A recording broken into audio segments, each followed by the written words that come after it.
मीराबाई के जीवन की खास बातें। सिर्फ कृष्ण ही नहीं, राम की भी भक्त थी मीराबाई। मीराबाई के जीवन में कुछ ऐसी बातें मैं आपके साथ शेयर कर रही हूँ जो कोई नहीं जानता। मीराबाई भगवान श्री कृष्ण की सबसे बड़ी भक्त मानी जाती हैं। मीराबाई के जीवन भर भगवान कृष्ण की भक्ति की और कहा जाता है कि उनकी मृत्यु भी भगवान की मूर्ति में समाकर हुई थी। मीराबाई की जयंती का कोई ऐतिहासिक रिकॉर्ड तो नहीं है, लेकिन हिंदू चंद्र कैलेंडर के अनुसार शरद पूर्णिमा के दिन को मीराबाई की जयंती के रूप में मनाया जाता है। मीराबाई के जीवन से जुड़ी कई बातों के आज भी रहस्य माना जाता है। मीराबाई जोधपुर राजस्थान के मेवाड़ राजकुल की राजकुमारी थी। मीराबाई मेड़ता महाराज के छोटे भाई रतन सिंह की एकमात्र संतान थी। मीराबाई जब 2 वर्ष की थी, उनकी माता की मृत्यु हो गई। इसीलिए उनके दादा राव दूदा उन्हें मेड़ता ले आए और अपनी देख रेख में उनका पालन पोषण किया। मीराबाई का जन्म 1498 के लगभग हुआ था। मीराबाई के जन्म की महत्वपूर्ण बातें। तुलसीदास के कहने पर भी राम की भक्ति की। इतिहास में कुछ जगह ये मिलता है कि मीराबाई ने तुलसीदास को गुरु बनाकर राम भक्ति की। कृष्ण भक्त मीरा ने जब राम भजन भी लिखे हैं। हालांकि इसका स्पष्ट उल्लेख कहीं नहीं मिलता है, लेकिन कुछ इतिहासकार ये मानते हैं कि मीराबाई और तुलसीदास के बीच पत्रों के जरिए संवाद हुआ था। माना जाता है मीराबाई ने तुलसीदास जी को पत्र लिखा था कि उनके घर वाले उन्हें कृष्ण की भक्ति नहीं करने देते। कृष्ण को पाने के लिए मीरा ने अपने गुरु तुलसीदास से उपाय मांगा।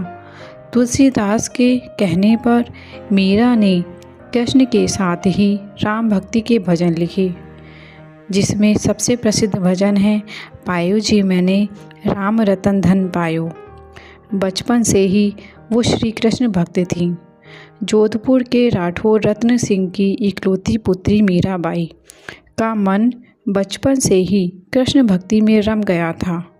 मीराबाई के बाल मन से ही कृष्ण की छवि बसी थी। इसीलिए यौवन से लेकर मृत्यु तक उन्होंने कृष्ण को ही अपना सब कुछ माना। उनका कृष्ण प्रेम बचपन की एक घटना की वजह से अपने चरम पर पहुंचा था। बाल्यकाल में एक दिन उनके पड़ोस में किसी धनवान व्यक्ति के यहाँ बारात आई। सभी स्त्रियां छत पर खड़ी होकर बारात देख रही थीं। मीराबाई भी बारात देखने के लिए छत पर आ गई। बारात को देख मीरा ने अपनी माता से पूछा कि मेरा दूल्हा कौन है।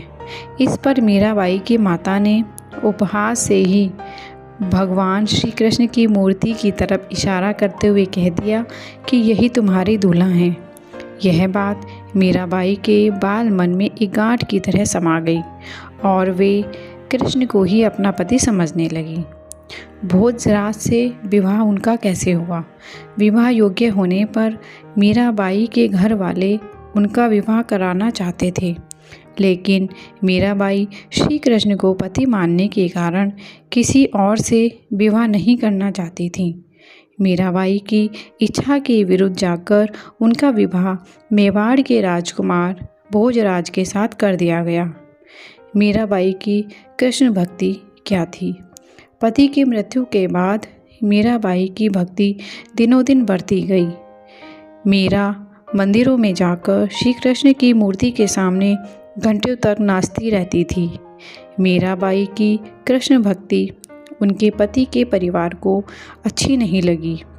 उनके परिजनों ने मीरा को कई बार विष देकर मारने की कोशिश की, लेकिन श्री कृष्ण की कृपा से मीराबाई को कुछ भी नहीं हुआ।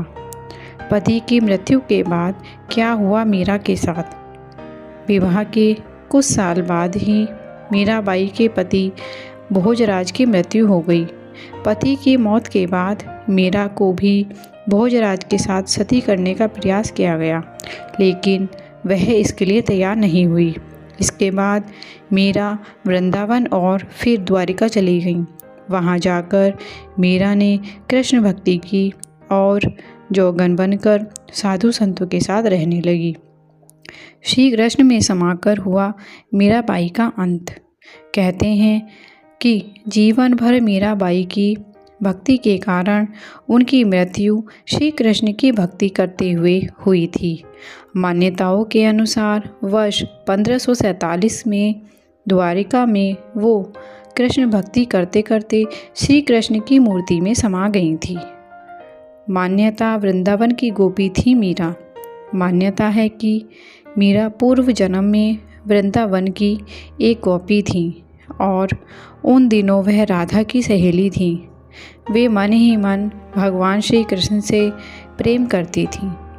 गोप से विवाह होने के बाद भी उनका लगाव श्री कृष्ण के प्रति कम न हुआ और कृष्ण से मिलने की तड़प में ही उन्होंने प्राण त्याग दिए। बाद में उसी गोपी ने मीरा के रूप में जन्म लिया।